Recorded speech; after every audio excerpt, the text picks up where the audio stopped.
வணக்கம் நண்பர்களே. விஜய் அவர்கள் ஆட்சிக்கு வந்தவுடனே நிறைய புத்திசாலியான நடிகர்கள் வெளியே வர ஆரம்பிச்சிருக்காங்க. போன எபிசோட்ல மாஸ்டர் மகேந்திரன் அவரை பத்தி பார்த்தோம். இப்போ இன்னொருத்தர் அந்த வரிசையில் வந்திருக்காரு. அது யார் அப்படின்னா, எதுக்கு சிஎம் இழுக்கணும், எதுக்கு டேக் பண்ணணுன்றது ஒன்று இருக்கு. சார் நீ பெட்ரோல்ல சேர்றதுக்கெல்லாம் நடிகர் ஸ்டீமன் அவர்கள் சிஎம் பத்தி பெருமையா பேசியிருக்கிறாரு. சிஎம்முக்கு வக்காலத்து வாங்கியிருக்கிறாரு. சிஎம்முக்கு சப்போர்ட் பண்ணியிருக்காரு. ஸ்டீமன் அவர்களுடைய கடந்த கால வாழ்க்கையை பத்தி நம்ம அப்படி பின்னோக்கி பார்த்தோம் அப்படின்னா, சேது படத்துல விக்ரம் அவர்களுக்கு நண்பராக நடித்திருப்பாரு. அதில் முக்கியமான ரோல் கொடுத்துருப்பாங்க.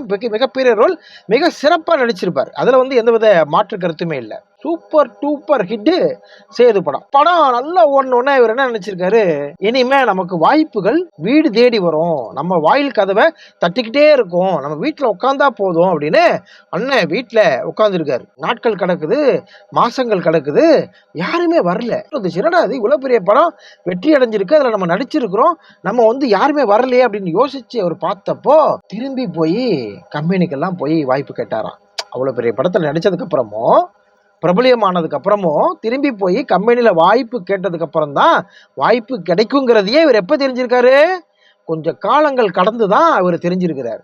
அதே மாதிரி இன்னைக்கு விஜயை பத்தி மிக பெருமையா பேசுற ஸ்டீமன் அவர்கள் கொஞ்ச நாள் கழித்து உண்மை நிலவரத்தை தெரிந்து மீண்டும் விஜய் அவர்களை பற்றி குறைகளை சொல்லக்கூட வாய்ப்பு இருக்கலாம். அப்படிங்கிறதுக்காக தான் இந்த சம்பவத்தை நான் சொன்னேன். இப்போ அவர் பேசினதுல நம்ம சில விஷயங்களை பார்ப்போம். ஆனா நமக்கு என்ன ரொம்ப மிகைப்படுத்தலா இருக்குன்னா, இத்தனை கோடி பேர்ல இங்க எங்கேயாவது ஒரு 4 பேரோ இல்லை அங்க ஏதாவது ஒரு 2 தவறோ நடந்ததுன்னா அதை அவ்வளோ பூதகரமாக்கி அதை ஒரு 250 பேர் போட்டு அதை பப்ளிஷ் பண்ணி, இப்போ நீங்க சொன்னீங்களே இந்த எதிர்ப்புன்னு சொல்லி, இந்த மாதிரி வெயிட் பண்ணி பிக் பண்றாங்க. ஆமா, யாரோ ஒருத்தர் ஏதோ ஒரு மூலையில ஏதோ ஒரு கோடியில இருக்கிற ஒருத்தர் ஒரு 20-25 பேரு அதை பேசி பெரிய பிரச்சனையை பூதாகரமாக்கி அப்படி பிக் பண்ணி இதை குற்றம் சாட்டணும்னு குற்றம் சாட்டுறாங்களாம். எதுக்கு சிஎம் இழுக்கணும், எதுக்கு டேக் பண்ணணுன்றது ஒண்ணு இருக்கு. எதுக்கு சிஎம் இழுக்கணும், எதுக்கு டேக் பண்ணணும் அப்படிங்கிற விஷயம் இருக்கு. அரசியல் ரீதியா பேசுறதுக்கு ஒரு அரசியல்வாதி கிடையாது, இவர் ஒரு நடிகர். அதனால ஒரு நடிகரா இவருடைய சினிமா வாழ்க்கையை பத்தி தான் பேசியிருந்திருப்பாங்க. இப்ப சினிமா வாழ்க்கையை பத்தி பேசிட்டு இருக்கும் பொழுது இடையில அரசியல் பத்தி பேசுறாங்க. சினிமா பற்றி ஒரு பேட்டி எடுக்கும் பொழுது இதுல ஏன் அரசியலை கொண்டு வந்து இழுக்கிறீங்க, இது தேவையில்லாத விஷயம் அப்படின்னு அந்த கொஸ்டினை கடந்து போயிருக்கணும்ல. இவர் சொல்றாருல, அப்போ அது சம்பந்தம் இல்லாத விஷயத்தை பத்தி இவர் பேசுவாராம். ஆனா எங்கேயோ ஒரு மூலையில நடந்த விஷயத்த சிஎம் சம்பந்தப்படுத்தி நம்ம பேசக்கூடாதா? ஒரு நடிகரா இருந்து நாங்க கேட்டா நீங்க சொல்றது ஏதோ ஒரு மூலையில ஒரு விஷயத்த கொண்டு வந்து நீங்க விஜயோட கனெக்ட் பண்றீங்கன்னு சொல்லலாம். நீங்களே சொல்றீங்க சிஎம்ன்றீங்க. சிஎம்ங்கிற பொறுப்பு என்ன? வாக்களித்தவர்கள், வாக்களிக்காதவர்கள், வாக்களிக்கும் வயது வராதவர்கள் எல்லாத்துக்கும் சேர்த்து சிஎம் அவர்கள் உங்க நண்பர் விஜய் அவர்கள் தான். நடிக்க தெரியும், அரசியல் தெரியுமா உங்களுக்கு? சிஎம்மோட பொறுப்பு என்ன தெரியுமா உங்களுக்கு? யாராவது டைலாக் எழுதி கொடுத்தா நீங்க பேசிட்டு போவீங்க. ஒரு அடிப்படை விஷயமே தெரியாம நீங்க அரசியல் பத்தியே பேசக்கூடாது. அரசியல் பேசுவதற்கு உங்களுக்கு தகுதி கிடையாது. உங்க சினிமா பணியிலே சொல்ற ஸ்டீமன் அவர்களே, ஒரு இயக்குனர் ஒரு படம் எடுக்கிறார், அந்த படம் வெற்றி பெற்றா என்ன சொல்லுவீங்க?